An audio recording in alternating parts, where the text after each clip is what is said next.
The vision of a king, self-mastery, visions of a king, and service beyond all measure. The vision of a king, the story of the one, the story of freedom. Freedom is imminent in all things. Question is, are going to be receptive to it or not? A vision for a better new world, one without rules, and a world where being the greatest version of yourself is the norm. First section here is self-mastery, which is essentially mastering your own reality, knowing who you are, knowing what you want, where you're going, your values, your standards. All of these things are part of self-mastery. The thing about this is that challenges are obviously going to come up. It's not that you're not going to have them. It's that by overcoming them is how you get there in the first place. And this all starts with knowing thyself. It is through knowing ourselves that we know the world. This is because as within, so without, as above, so below. The more freedom that you have within, the more clearly that you can see. Seeing through the matrix, seeing through the veil of illusion, learning how to meditate, sleeping, walking on your problems. This is because the default mode network in the brain is designed to solve problems during periods of rest, during periods of relaxation. Part of knowing yourself is just first knowing what you don't want, knowing who you're not, and then getting out of the way to let what is real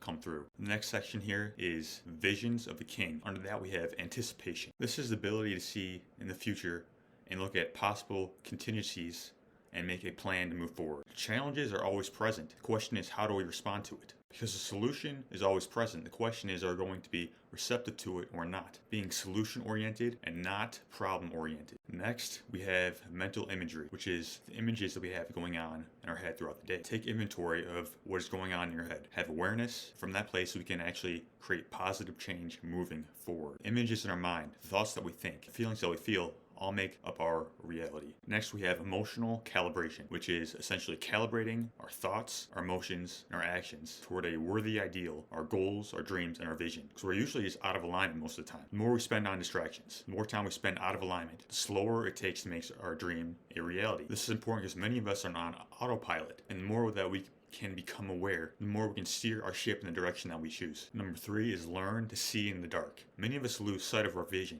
our purpose, during hard times. We forget our why, our reason, and the people that we're doing this for. I need you to keep that same energy that you do during the good times and during the light that you do in the hard times. Darkness cannot exist in the light. Remember in the dark what God told you in the light. Our vision has the ability to move mountains. Next up, we have inner vision. This is the ability to know what you want and know who you are. This is perhaps the most important type of vision that we have. This is because without a vision, people perish. All of us have knowledge, but the question is, how many of us have real insights, originated knowledge that comes from within? Life is a co-creation and God works through us. I think we make a mistake that it's just us. What we have to realize is there are countless people, countless situations that have helped us in a positive manner. What we are essentially is a facilitator of a mission towards greatness. Lastly, we have a world vision. This is the ability to see a better future. Future without rules. Future where being freedom oriented is the norm. Being the greatest version of yourself is normal. Where we have the ability to create change within in such a way that is portrayed outward as a mirror to be reflected as your own potential. This is important because it gives you something to aim for, something to work for, something to strive for. When you do this, your family and the people that you care about are going to be proud. This is because you are making the most of your own life. This is important because your greatness can be a model for their own. And then theirs be a model for the world in such a way that a ripple effect is created. The last section here is service beyond all measure. Under this we have altruism. Altruism is essentially looking out for life as a whole, wanting the best for people, wanting to see people win. The reality is when we all win, everybody wins on some level. This is because we are all connected. If it's a true win, then it's coming from a place of love and not fear. Feeling like you are enough instead of not enough. Something that actually improves your life will touch everyone else on some level because it's kind of a ripple effect. The better that you feel, the more good you're going to do in the world. If someone needs help, make sure that you go and help them. Seeing value in all life and doing anything in your power to protect and preserve it. Being generous is a virtue. Giving from your overflow so you're not feeling drained all the time. So it's important to fill your cup up, meaning that you need to have self-care in place. Because if you don't, your good heart is not going to be able to serve to its fullest capacity because your energy is just too drained. The more that you give, the more that you get. And true giving comes from no expectations of receiving anything in return. This is because you really want to help that other person. And if you're coming from a real place, it's not going to come with any attachments. Celebrate people's success. The rising tide raises all ships. And there truly is more than enough for everyone. Next, we have self-love, and this is very important. I can't even believe I have to say this, but it's not arrogance, but it's essentially having admiration, a devotion, self-care, compassion, self-talk. All these qualities are developed within, because when you have them, you can portray that out to the world. You can't give what you don't have. And love is synonymous with freedom, and control is synonymous with fear. Keep that in mind. Having this will make your life better or worse, whether you have it or you don't have it. Having self-love will allow you to be influenced influenced properly. It would influence you to say what you say yes to and what you say no to. What you allow and what you don't allow. What are your standards? The choices that you make, how you deal with challenges, all this comes down to the relationship you have with yourself. This is very important because it's kind of the foundation of you to not play small. Understand that you're here for a reason, a purpose, that you have a mission, and you are meant for so much more than the way that you're possibly living. Greatness is within you. The question is it going to be activated or not? The choice is yours, my friend. Number 3 is have people's best interest. A real leader looks out for the interests of their own people. A real leader acts as a mirror for people's own potential, guiding them to their own answers. Not control, not telling them what to do, but a facilitator of freedom, acting as a model to unlock people's potential. Number 4 is having a North Star. Your purpose is very important. Having a reason to get excited about life and why you're here to serve. It gives you a foundation and a platform to serve. The thing about purpose is that it's not always great. There are going to be a ton of challenges. When you say you want to do something, you automatically sign yourself up for a plethora of challenges. This is because you have to become qualified for the person that you say you want to be. You have to be qualified for the life that you want to live. This shit doesn't just happen. You have to become the one. Developing character traits, freedom orientation, in such a way that is generative, moving the world forward in a positive direction. You have to honor the craft. Understand it's a privilege to first know your purpose and have the ability to serve. Most people are honestly lost, don't even know who they are. It does not have to be like that. The thing about purpose is that I believe everyone is first designed for growth and service. But now how everyone expresses that is going to be different. Because when you talk about purpose, that's what it essentially is. It's about growth and service, having a reason. That's why we're here. The mistake that I used to make is thinking that it has to be tied with career. Meaning like I am a fill in the blank, I am a copywriter or whatever. And it doesn't necessarily have to be that. Because we have to understand that we're so much more than that is what we do. But now I do believe that if we're going to be the greatest version of ourselves, our career has to be tied in there somewhere, because being the greatest version of you is not just about one thing. It's about optimizing every area of your life, understanding that you are the foundation of it. So the character, all these things are first principles. But then you can't say the greatest version of you if you are extremely wealthy, but yet you are riddled with disease and your relationships are terrible. It's amazing that you have an extreme bank account, but can we have extreme relationships as well? Like, it's not a either or, it's both and. Abundance versus scarcity mindset. That is what this is about here. There are no limitations. Only limitations that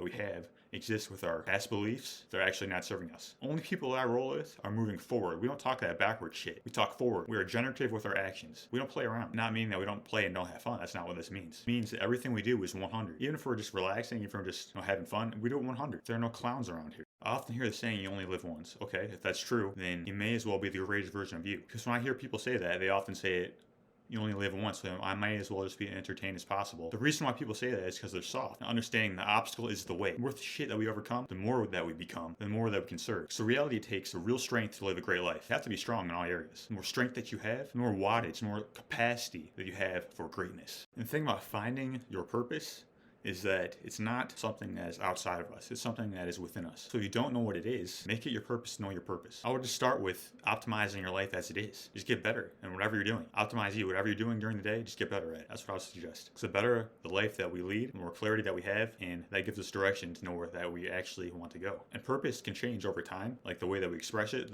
but the foundation of growth and service, that does not change. All right, moving on, we have know your people. This is very important because as a leader, as a coach, you have to understand that not everyone is going to understand things the same way. You have to calibrate your approach while relying on foundational principles when it comes to communication. We often talk to people how we want to be talked to. And although it's coming from a good place, we have to understand that everyone understands things in the same way. We have to find leverage points within each person. And if you think that's too much work, you have to understand you're still relying on the foundational principles. A real leader must learn to communicate in that type of way. Seek first to understand, then be understood. Understand the other person before you tell them your thing. Everyone has a past. Everyone has a story. They're not stupid for not understanding what you're saying. As a leader, you don't put anything on them. You must understand that it's on you to communicate in a way that they can understand. Last, we have look to add value. This is important because I feel that we have a lack of true giving. Always look for a way you can add value to people. Look to be a light in people's lives, not a shadow. None of us are perfect, but having a relationship bank account, if you will. Make sure you're putting more deposits in than you are withdrawals. This is important because when people look to you, you want them to look at you in such a way that they know that they're going to get some type of value because that's just who you are. The thing about this is that the more value that you add, the more value people are going to want to add to you. So it's a mutual thing that tends to happen. Don't overexert yourself in such a way that you leave yourself depleted. You have to be intelligent in your approach. But make sure that the more generative energy that you put out, the more energy that you get back in. All right, I'm going to add a bonus here. This is how to be a real one. Knowing what you want, who you stand for, and what you stand for. I could have switched up countless times, countless situations. but I'm still here. This is because I'm backed by a mission and a vision toward a worthy ideal, towards greatness. We don't switch up. We stay free. We stay ready. We stick to the plan of freedom, having health freedom, mental freedom, emotional freedom, whatever it is. We don't understand how good that we can actually feel. We don't understand our true potential, possibilities that can take place. Playing small does not serve you or the world. Greatness is within all of us. Once again, are we going to unlock it or not?